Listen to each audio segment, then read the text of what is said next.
Greetings and salutations, travelers. Welcome back to the Inn of Planar Crossroads. And as always, welcome back to, this time, it's a live game. We haven't done a live game in a little bit, especially one that I have not done with my son. So here we go.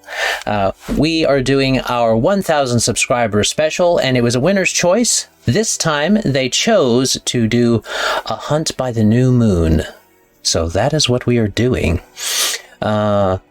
As far as other things, before we start, we'll get announcements out of the way real quick. This should be coming out in November, probably. So, if all goes according to plan, this will be a November little set of videos for y'all. I suspect that we will break it up into 2 or 3, depending on how long it takes these guys to whoop this beast or hunt it down, or however they want to do that. For announcements, let me see, by November, as you guys are watching this, I will have already filmed the conclusion to Iliad's time skip with Avenue Studios. So, at least we better film the conclusion. So, I can't make another trip up this year, Dan. We have to film the conclusion that time when I come over. So, yes. We got this. Yeah. I think that's really the only thing to announce in this one, since I'm not sure what else we'll have going on in November. So that is the plan, and I hope you guys enjoy it. So, and speaking of Avenue Studios, Dan, you got any announcements for over there? Oh, you're very kind. Not too much. We're live streaming Wednesdays on YouTube in November, assuming our characters are still alive. Every other Wednesday, we do Pathfinder 2nd Edition, Outlaws of Elkinstar. Jacob is running it. A lot of fun. The other Wednesdays is whatever we can squeeze in, Forge, stuff like that. So you can find us on YouTube and Rumble and anywhere podcasts are found. Oh, isn't there somebody going to... somebody's supposed to do a special one-shot for y'all in October, too. Yeah. That would have already happened by now. Oh, my gosh. Dude, I already forgot. It's in the calendar. Don't worry. Yes, thank you. This will have already come out by the time this comes out. But Adam is going to be running a Fallout game with Kristen and I and one or two other people. We're not sure yet. But yeah, that'll be a lot of fun. So that'll be live streamed on Wednesday. And then, of course, as of recording this, you can find that in our AV Epics playlist, both podcast and on YouTube and Rumble. So yeah, I'm really looking forward to that when I remember that it's happening. Good deal. When in October is that happening? October 12th. We'll throw it in the Discord. Be in country. Oh, okay. Yeah. There you go. I wanted to get past this game to actually start thinking about it. But yeah, I'll throw that out to you. We were going to see if Levi from some of the Around the Hearths could join us too. Hopefully that would be cool. Cool beans. All right. Is that what you got for your announcement, Stan? I mean, if you think of anything else. Okie dokie. All right. Don't you have a new family member? We do, yes. I didn't want to take the time. Yes, my sister had a baby last night. Mm-hmm. She did it. Girl's amazing. So it's another girl in the Stacy family. Sounds good. I'd said that it looked like a cute little Cabbage Patch doll one from the picture I saw, but that was me. Yes. Anyway. No, I agree. We definitely, Stacy's tend to have round faces. Okie dokie. So, there we have Avenue Studios. Moustache, do you have any announcements from your end? Nothing concrete on any timetables, because I keep having stuff crop up to surprise me. But hopefully I'll start a Kickstarter here in a month time, except I've got travel coming up, so that could interfere with getting that set up. But a Kickstarter for Zines, to try and get the money ahead of time to pay for the art for 4 Zines that would happen like every 2 to 3 months. Okie dokie. Sweet. Cool beans. But I don't have a secure timetable on that just yet. All right. Look for that in the future, ye that watch in that future. All right. So, I'll just ask Jeppe, do you have anything that you need to announce, like any kind of YouTube stuff that you do or anything? No, I don't do anything like that. I'm not even GMing at the moment, so... Okay. Yeah. No worries. I figured I'd ask just in case. All right. We have one sane person with us. Yeah. There you go. All right. So we've got everybody introduced. So in these announcements, now that they're done, we have introduced everybody. We have Dan from Avenue Studios, who's the great Moustache, proprietor of Open Legend System type of thing. And as well as Jeppe, one of our subscribers, who is the winner in conjunction with these guys of the 1,000 subscriber giveaway. And now we get to actually start in on the game. So I'm going to pull up the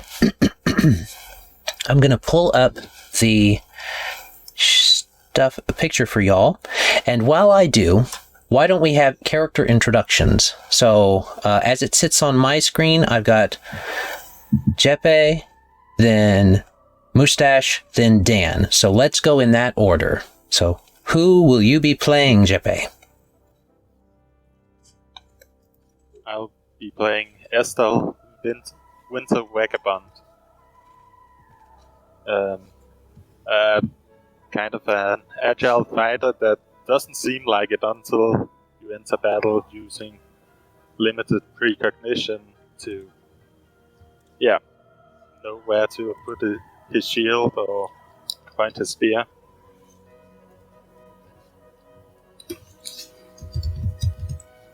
Okie dokie. So we've got a spear fighter. Star Child, correct? Oh yeah, Star Child. Right. Okie dokie. And I believe Moustache was next. Sure, yeah. Lizbith Blixen is a rough and tumble tracker / hunter. They tend to take a lot of abuse in a fight, but never seem to go down for the count. They work far better in groups usually, so they kind of take whatever is being hunted or tracked, tries to get the focus on them and to take most of the damage for the group so they can concentrate on taking the creature down.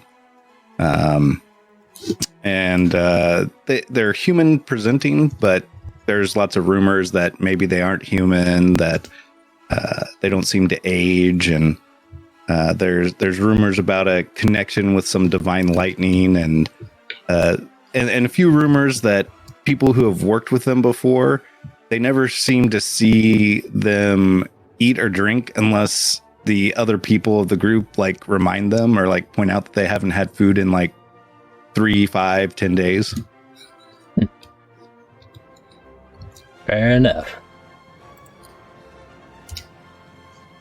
All right.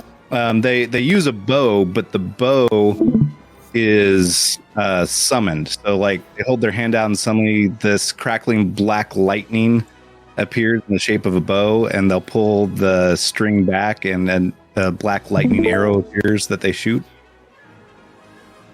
Okie dokie. That should be quite thematic. What you got, Dan?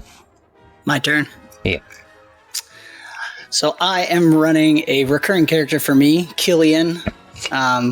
Actually, in one of Adam's Around the Hearth videos we did together, we talked about him.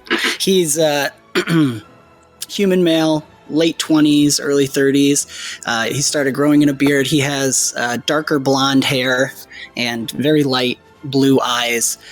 Always a big smile on his face. Average height. He's not terribly tall. The one thing about him is that he kind of looks a little thin now. The studying magic and what he's done has taken a little bit of a toll on his body.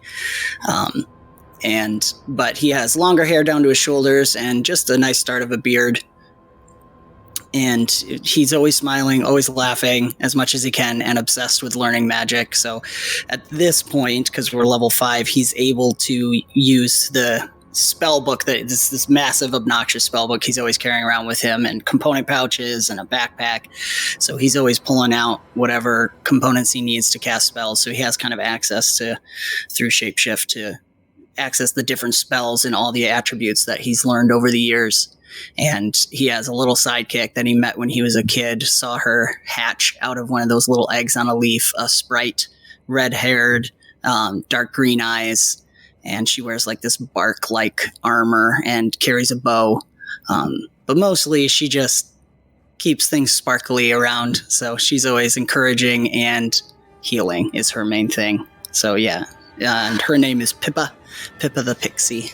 Pippa the Sprite, in this setting. And that is Killian and Pippa. Well, okie dokie. And if you guys want to know what we're meaning by star children and fairy eggs and stuff like that, then you can check the Adventure Academia playlist, and it has lore videos that we've been doing. This is taking place, as many would have guessed from our previous screen that we had up, the realm of Atar, in which is the Centerland, this blown out caldera of a now extinct volcano. And the Centerland has within it the City of Bronze, which is right here in that middle section, right where all these start to intersect, where this main river, the river Robinette, runs down. So that is where we are actually going to start, in the City of Bronze, the City of Spires. It earns its name as it has these huge spires, most of them very tall, and the most prominent of them being capped off with conical twisted seashells known as worm shells in real life. But they are quite a bit larger, being able to sit on top of and act as a roof for the towers that are there. Each of them seems to be encased in a little bit of metallic and bronze and different stones, all of which have contributed, as all of you would definitely know, having lived here any amount of time, to a kind of field of magical force that puts up a barrier directly around Robinette, directly around the City of Spires and the area of Robinette River that is there, allowing for it to have acted as a bastion against many different sieges in the past, though now we're in the 26th century of the whole Robinette and Warren type of cycle. So you are currently in that century in the City of Bronze and have been appointed. You're not before the Warren right now, but you have been appointed to go and hunt down this beast that seems to have come in from the north up here by this section in here. It seems to be causing the most disruption in this area on the west part of the mountains at its northern tip, but you don't have a lot of information available to you. This is something that, because of previous events, the Warren as well as those around it know that such a beast exists, the Beast of the New Moon, but it has been probably close to a century, if not a little over, since the beast last came about. And that's the basic information from what y'all got, and then what we posted in the Discord. Now is the time that we're going to let you guys have any kind of clarifying information or do any research before you leave the City of Bronze. So you have a bit of time here.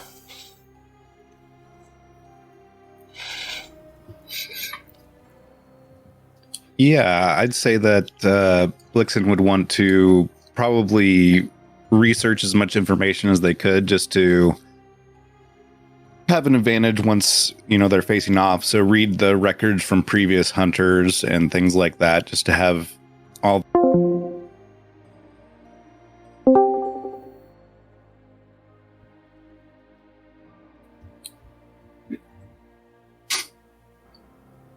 Did I freeze up for y'all? Because I lost y'all for a second. Yeah. Okay. You just went blank on your screen. Moustache's words were too powerful. All right. I'm sorry. I'm just so my mustache vibes just went through the internet there. That's wow. Yeah. We need a good sound effect for that. Did you hear what I said at all, or was that all cut off when you? I got that you wanted to research before you left, but I didn't get anything after that. So yeah, the basic idea is to go through the previous journals or reports from hunters. I'm assuming there's something along those lines that they keep, or I don't know the extent of it, but research those to see, maybe earn the group like one or more legend points or advantages that is like in a pool maybe that we can use during the fight. Okay. Let me see. You guys don't have forever to research, but you can spend a day, maybe two, if you're pushing it, and use a bit of a push to get up north to where the beast has been showing up. But you could spend maybe a day or two researching if y'all want to do that. Killian would definitely be down for that.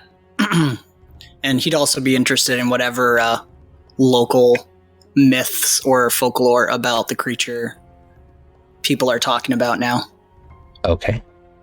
Talking about now, or we're talking about then? Well, I get both, really. But his assumption was now that it's coming back, what are the stories that are popping back up? What's everyone saying? Okay. And comparing that to whatever notes Lizbith is able to see. Okay. So we've got studying by you two. It is, let me see. I want to get stuff right here. Is Estal going to be doing anything in this downtime, either assisting with the research or something else? I think he'll assist with the research, but he'll try to invoke precognition to see which book is, or which records are most important to check out. Nice. Okay. Mm-hmm. So that if that's the case, we'll have Jeppe roll first for Estal, so that when you guys make your checks, that precognition will be helping you. So we're going to use physical dice if people want to do that. You guys can fuss in the comments if you want to about whether I should let them use physical dice or not. Either way, it's good for me in the algorithm. So. Right, I'll roll. I mean, look, just because my D20 has all 20s on it, and no. It's That's Austin's DC. That's Austin D20. Oh, where do you think Austin got it from? Oh. And the secret's out. I actually do have a dice that has 2 20s and 2 19s on it. The 1 and the 2 are replaced. That's awesome, dude.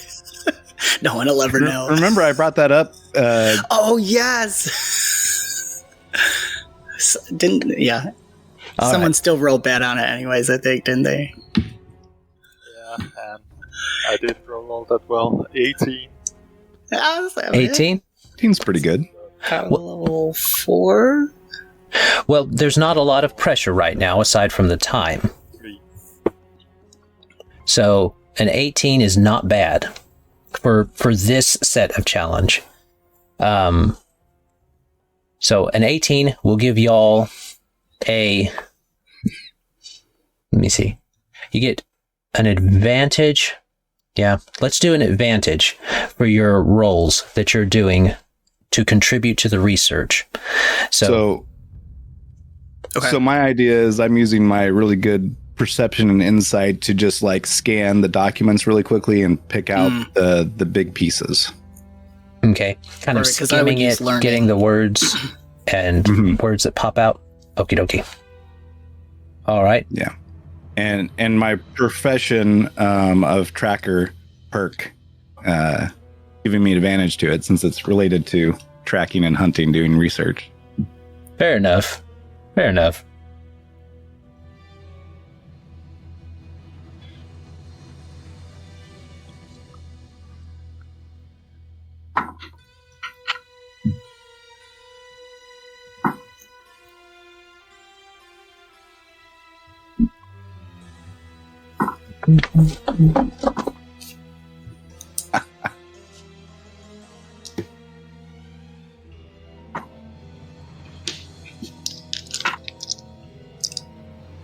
We've got one advantage from Estal. Estal, right? 32. Okay. 32. I exploded Maybe he on both, is. I exploded on both D6s because of advantage. Okay. See, you guys in the comments, keep track of how many explosions Moustache gets. You just keep track. We will see. Thing is, I played with him online, and it's the same. Yeah. Hey, Well, they're still supposed to keep if track. you look, It's for the algorithm. Yes, absolutely. if you look on section 72, subsection 4C, there's a rule that mentions that Great Mustache explodes on any dice that they wish. It would be It's funny. hidden in the rules. It would be funny if at some point, Open Legend is doing enough stuff that you could come out with a gag supplement where it actually has all the Moustache rules, quotes, and then it just has like those subsections and this and that and all that type of stuff. Yeah, that would be great. Okay, Dan. Well, keeping it real so that we can balance the 32. I rolled a nat 1. So, let's see. That's even with advantage, 10 total. Wow. Gain another advantage from his exceptional roll. We're passing down the advantage per se. Come on, explosion. Nah, it didn't help. Thank you, though. I will throw out... Then I'll use my perk, Divine Insight. If you failed a learning roll, use this ability. GM decides whether to give you information related to that roll or some other knowledge. Also, another pertinent question. Do we start with any legend points? 1. Everybody can start with 1. And then as we see you guys succeed or fail on these hunting rolls, you may get more or less, depending. So, Cool.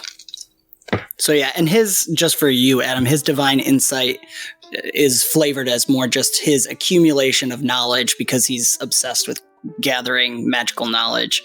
So it's more of just well, have I run across this before in my past or something? Do I remember something? That's the flavor. okie dokie. So, But however you want to use that. So I think what happens is, you're struggling there, and I'm, with my high perception looking through stuff, I keep saying, no, Estal said not to use those books. I keep batting them out of your hand, putting the correct books in front of you, and then going back. That one's got such an interesting title, though. You got to pay attention to these things. Well, it also bothers me you haven't eaten in 2 days. Do you want a snack or something? I think Pippa's got some berries. Sure, fine, whatever.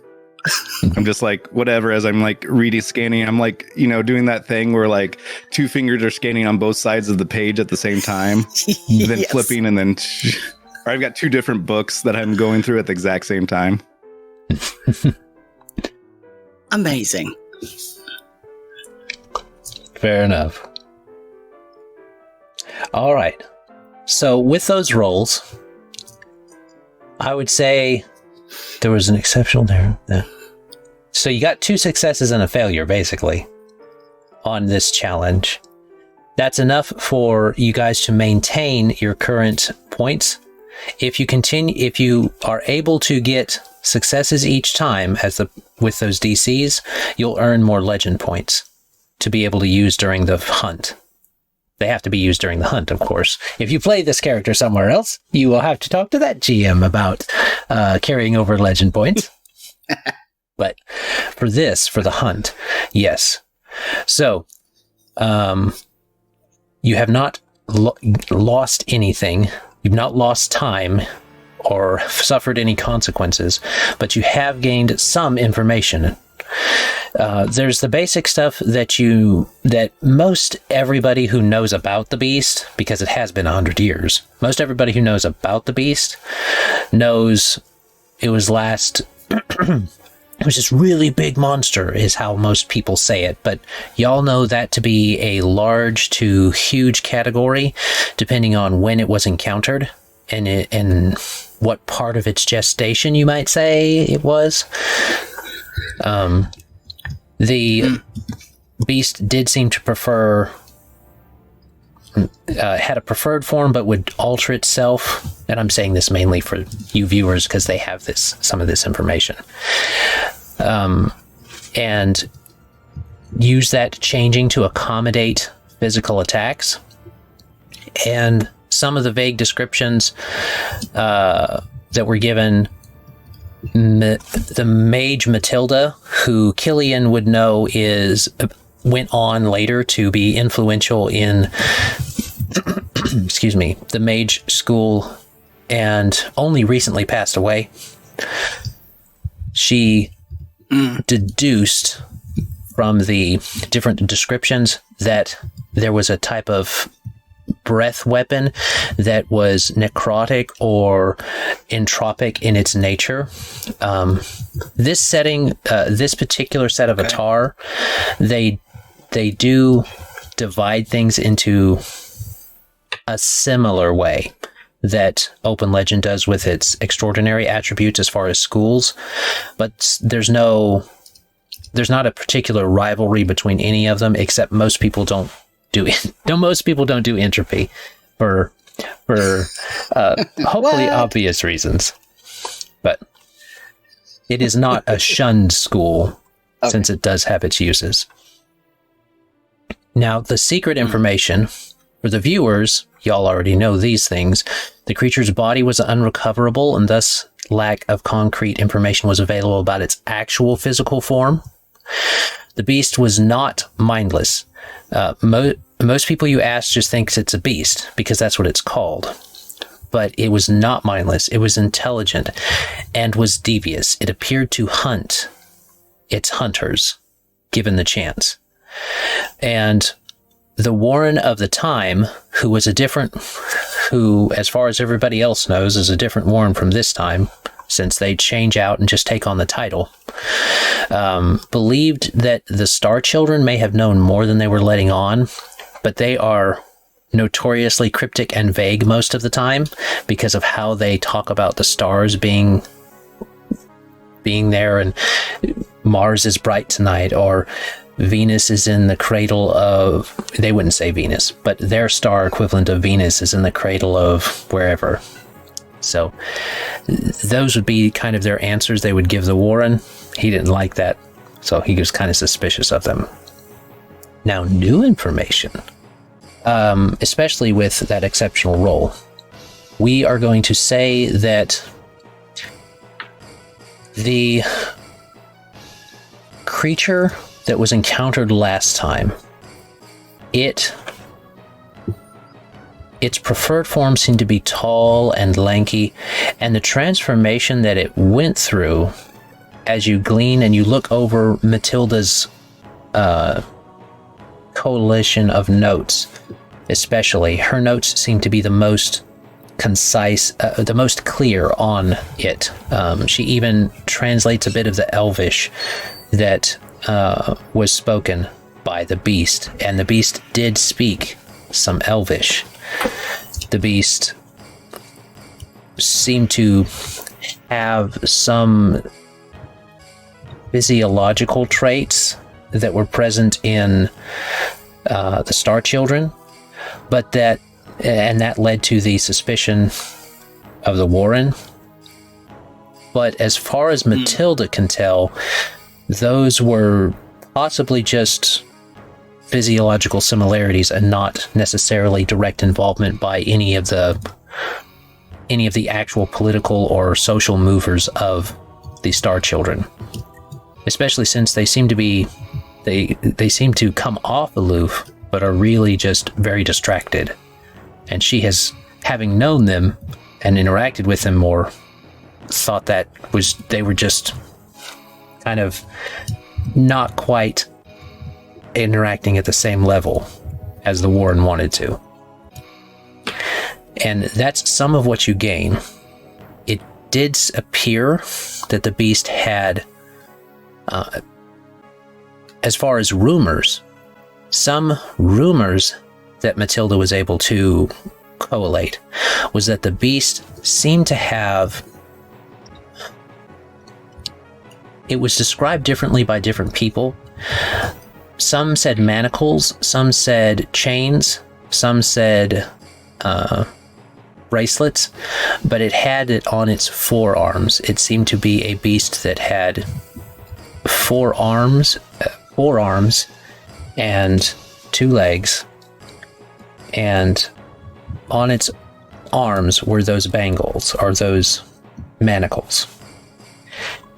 They were not recovered. Now, do you mean the number 4, or you're talking about the forearm? On its forearms. It has 2 arms. I should say that clearly. It has 2 arms.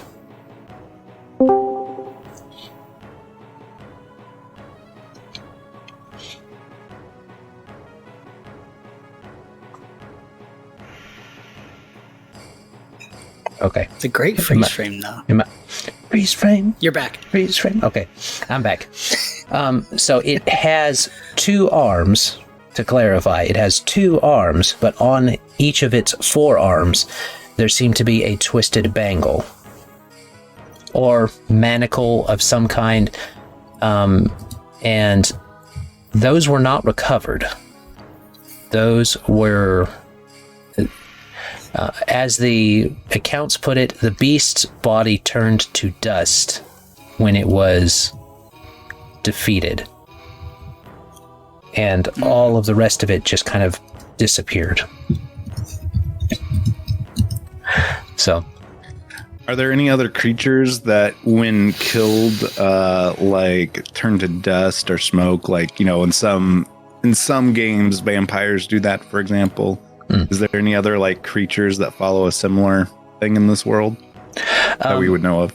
Very old undead that have been known to have been dead a long time and only sustained by magic, they will do that. As well as they don't turn directly to dust, but the Stone Children and the Jewel Bones, their flesh, if they haven't turned to stone yet, the Stone Children usually degrade very quick. Their flesh degrades very quickly, and only their rocky bones are left. And the same for the Jewel Bones. Their flesh tends to go away really quick. A lot of creatures that have any kind of mystical properties, and this is something that you would know not just from the research, but from all of y'all's hunting experience. A magical creature that is formed by magic and held together by it, that magic usually tends to dissipate either back into the ground or drift away to wherever it came from. So that's not a crazy thing to have happen.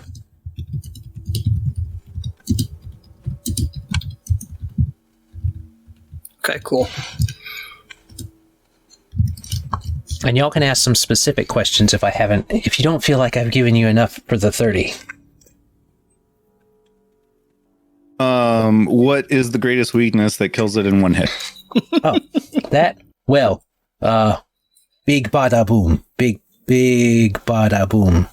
Would work?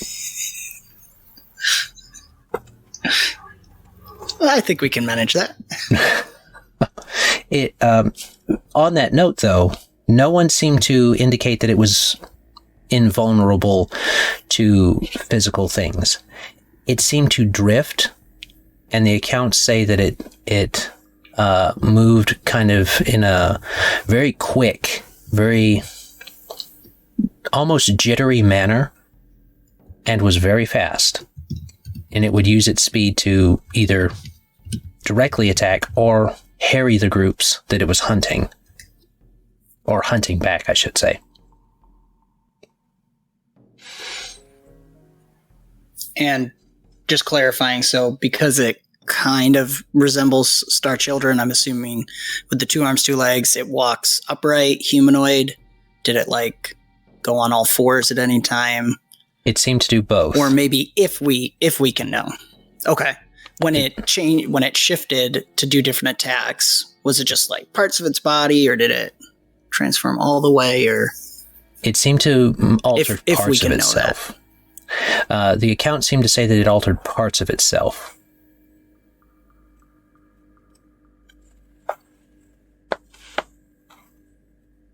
I'd like to see this creature for sure. Well, that's the idea. We should be seeing it up close and personal. Oh, that's terribly exciting. Shall we? Does everyone feel ready?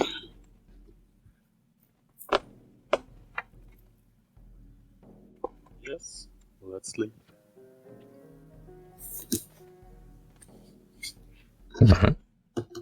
Okay. So if everybody's ready, you can work out. You can move out. Now, there is the option to take... You are a trusted individual, Killian. You are allowed to check things out of the library, as it were. But if you don't bring them back, bad stuff happens. So you are allowed to take some of the reference material with you to assist in the hunt. That would be great. Okay. So you can kind of keep a mental note of I that. would try... Yes, and I will try my best to follow Estal's advice. There's just so many pretty books. I love the smell of scrolls. And I just make sure to emphasize that it's Killian's name that's on the checkout and not mine in any way. Yes. He'll be happy with that. He loves writing his name out very, very flourishy. Fair enough. So as you depart, and are taking the book, getting the stink eye kind of from the librarian the old librarian, as you're taking the reference material out of the Royal Library, you guys can head out. Now, you have been offered horses for your travel. They are not battle horses or anything like that, but they are a form of travel, or you can take a single cart if you choose to.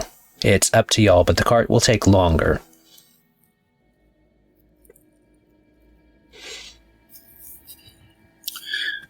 Oh, what do you all think? My inclination is we don't really need a cart, but... Lizbith, you're more of the hunter. What do you think? Now, the locations that this creature has been sighted, is it pretty far removed from civilization? The creature was spotted right near this bundle of trees here. Is a town that is occupies between this lake here and the trees, and it is populated by both a lot of dwarves, gnomes, and then a lot of stone and jewel bones, and then a mixture of Atta and some star children in there also. this is where you're headed. There is a road to it, but the road follows the river and goes along with it. If you want to cut across country at all, you will most likely need just the horses and not the cart, because the country here, as it gets closer to these foothills, is more rocky. There's agriculture up there, but it is not necessarily a pleasant place to try and bump and rattle a cart across. Well, my suggestion would be that we take horses initially, and if we need a cart, for example, to transport body or body parts back, we can procure it at the local village or town. Brilliant.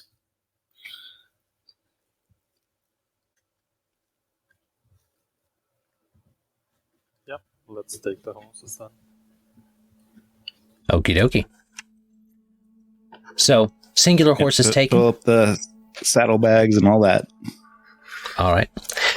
We will assume that the Warren has made sure that there's enough rations in there to get you up there.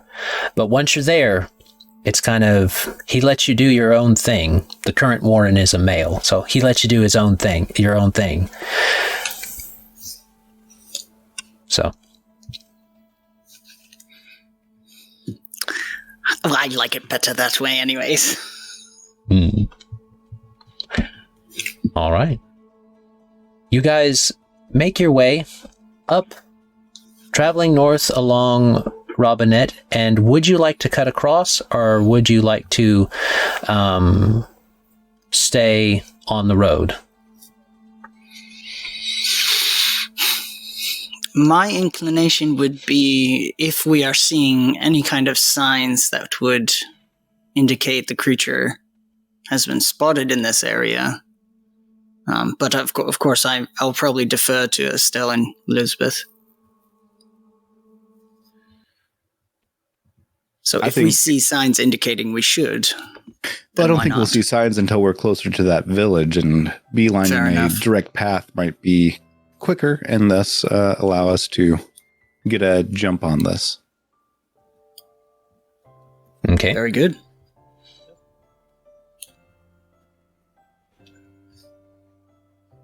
All right. So if that's everybody's plan, we will say that you guys can cut across, if you, as you've chosen to, you can cut across this space right here. You'll be leaving the road.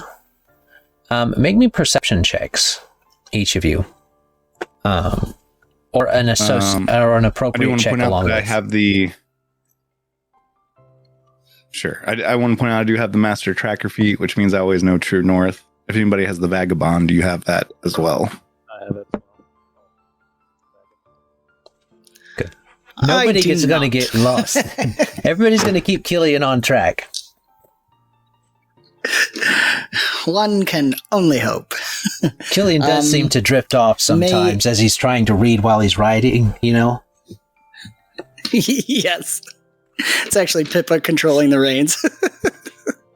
That sounds dangerous. Would Pippa be able to assist me in the... Yeah. Can Pippa assist me in the perception check? That depends. Are you trying to study more as you go or not? Oh, all right. Hold on. It's a fair question. Percentile.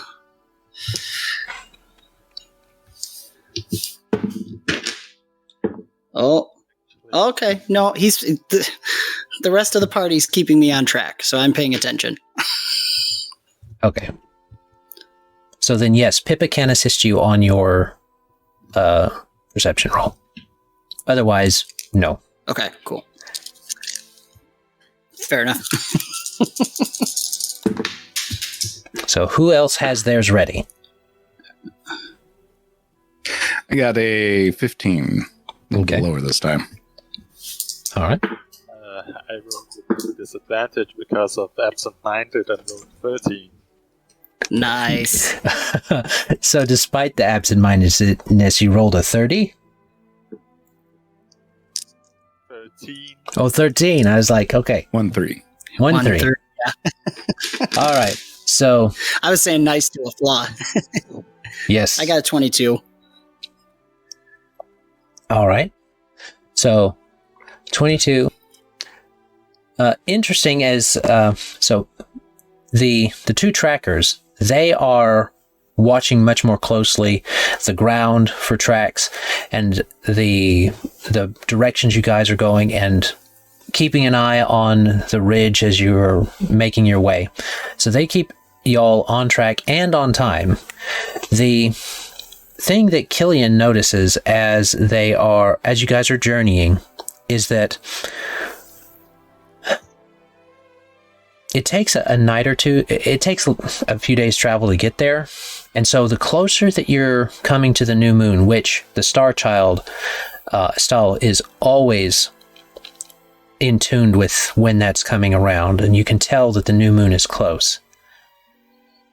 You guys are going to get there before the new moon, but Killian is noticing that as they get closer and closer, the new moon is getting there, and there's this odd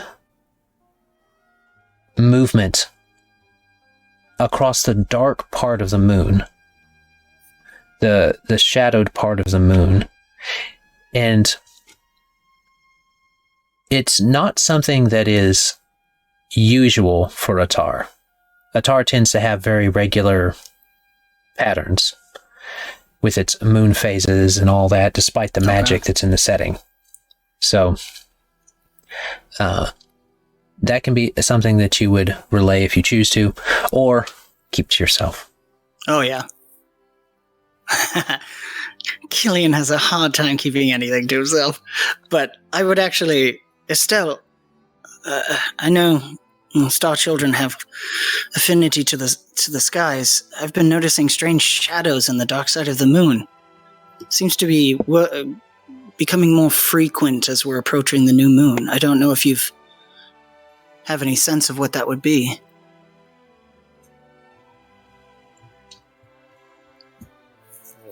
I look more towards the lighter side of the moon.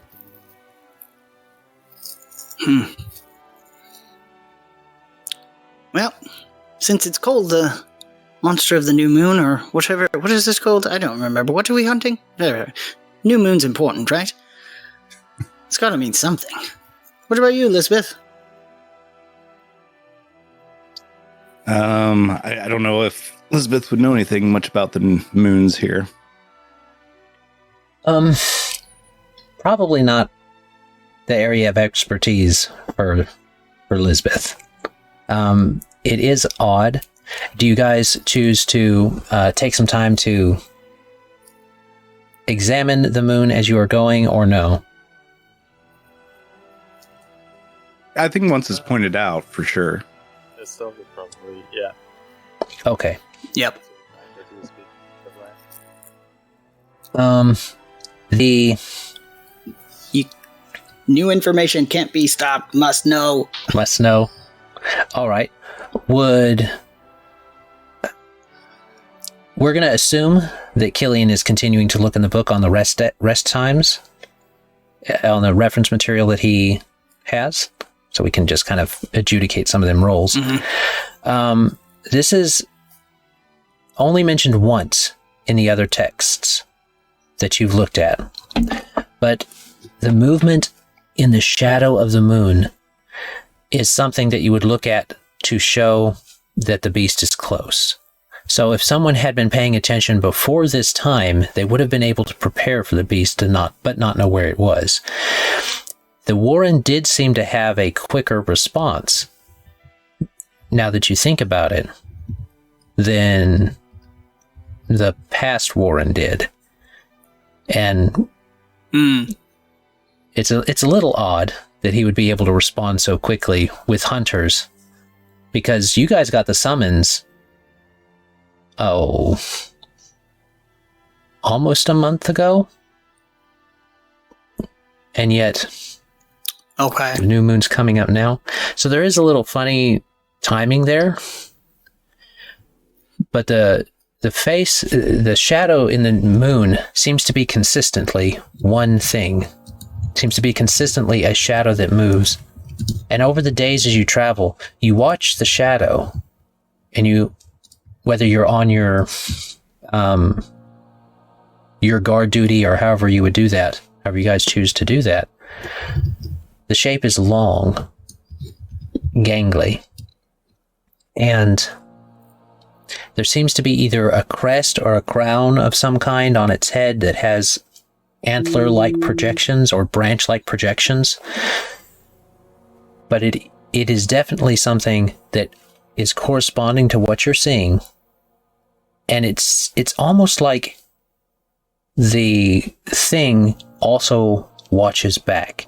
It's a weird sensation that you get. If you look at the moon, you think that the moon's looking back at you.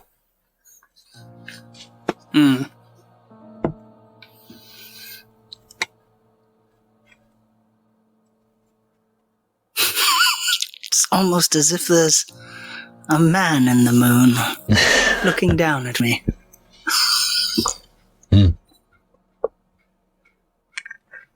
Well, no, he's rather tall and stretched, isn't he? So maybe it's a star child in the moon. What do you think, Estal? Oh, the night sky does pull us towards it. That crown part, it seems like he's crowned. It's...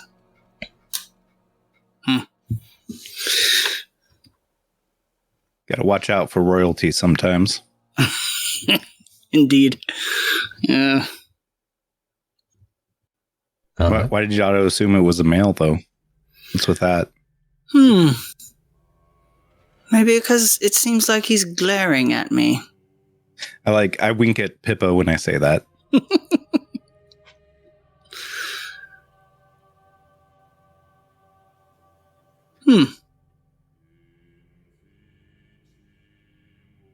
All right. Upon that, you are able to get to the town just before the new moon is going to begin the next night.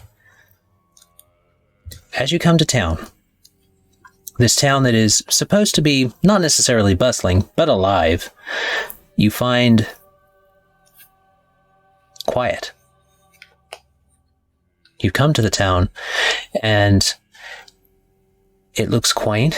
There's stone buildings from a lot of both cut and uncut stone, thatched roofs in some places, clay roofs in others, seeming to denote the aesthetics and most likely the genealogy of those that have been there.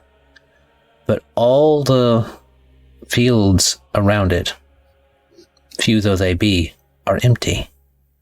All the sounds of a lively place are gone, and the town has no residents that you see.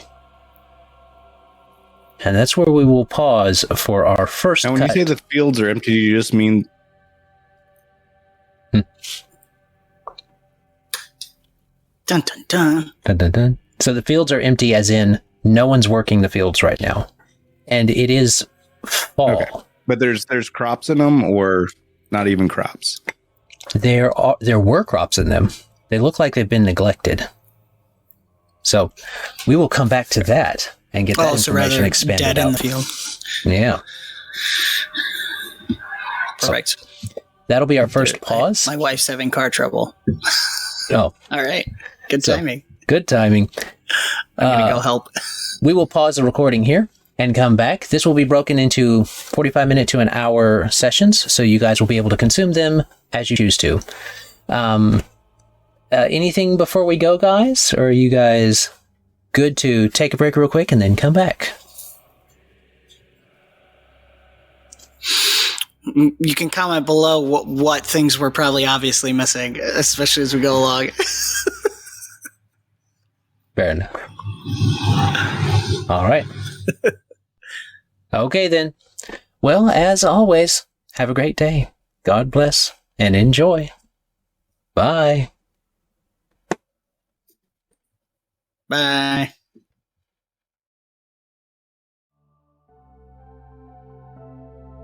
This content was made possible by travelers and viewers like you. Thank you.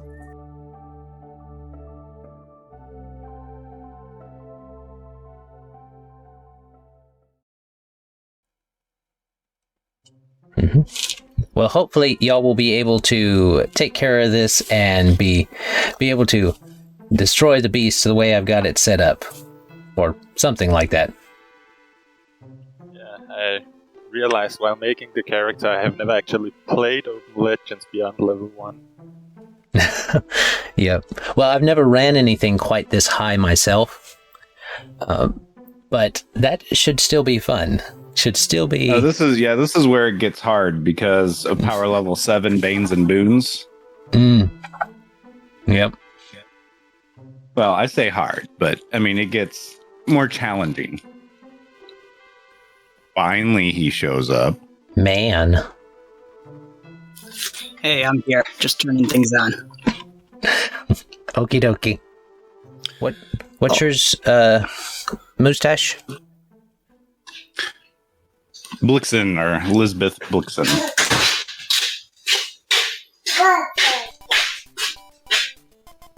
Blixen / Lizbeth. Hi, baby girl. Sorry, Kristen's doing my focus. Is that good? Yeah, I think so. I forgot to... Are we doing physical dice or dice bot, VTT? I'll leave that up to y'all. I am not super strict on that. So, Okay. I like physical dice, so I'm going to roll physical dice. You guys can Fair do enough. dice bot if you want to. I'll go grab my dice. I'm ready. I gotta do something about those audio virtual cables. But not today. Not today. I'll grab dice. All right. And Jeppe, what's your character's name? Estal. Estal? I do love a good spear build. Yeah. I feel like spears are underutilized in media outside of Greek and Roman stuff. Yep. Well, they were really one of the first things that people reached for. I mean, you had swords and then you had spears, and that's what people reached for. And most people couldn't have a full-on sword, so they had a spear. And there's a reason it's a really good common weapon, at least historically. If you've beaten it or are close to beating it in that second hour, we'll probably just keep going until you guys finish. But the plan is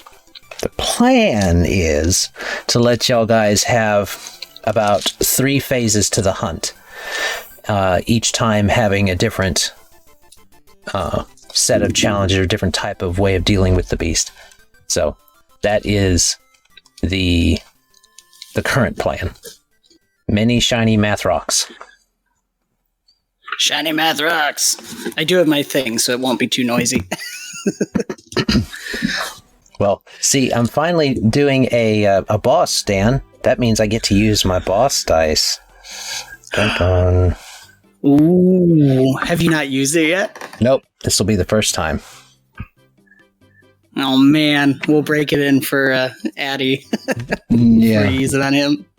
Well, I do intend to use them when I fight the kids with Grum. The green dragon. Oh, that'd be awesome. Yep. This isn't y'all's first hunt. It's not the first rodeo. Right. Ugh, that means I have to be competent. Maybe not. It doesn't mean that. Yeah. Maybe that's why you're always somebody who groups up with someone else. Yeah. He definitely needs at least some big shield standing in front of him.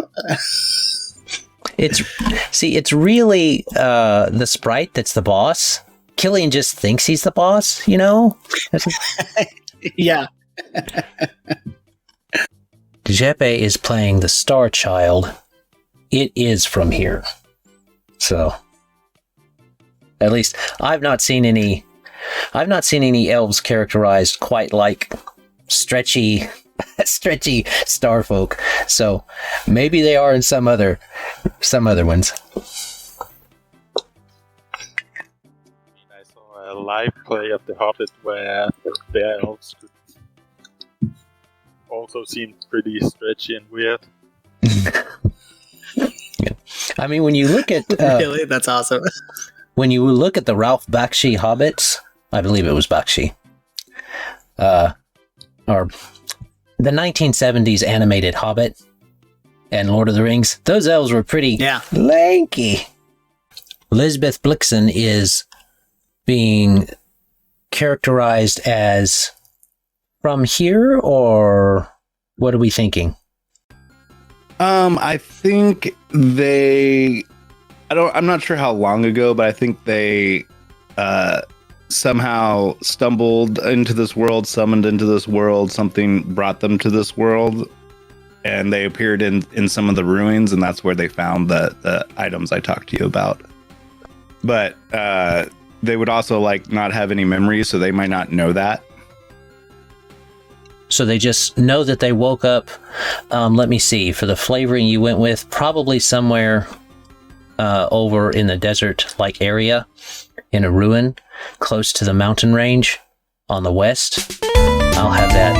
You'll be able to see it easier on the map once I take this off when we start. And I don't know how old you want your characters to be.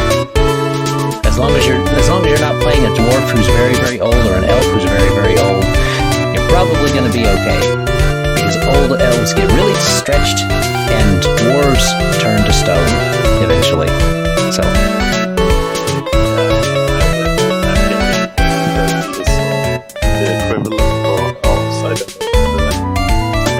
okie dokie.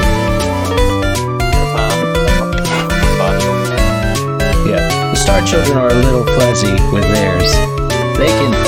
You have Star Children that are probably 100 years old that are still only 5 to 6 feet tall. And then you have Star Children that are 100 years old that are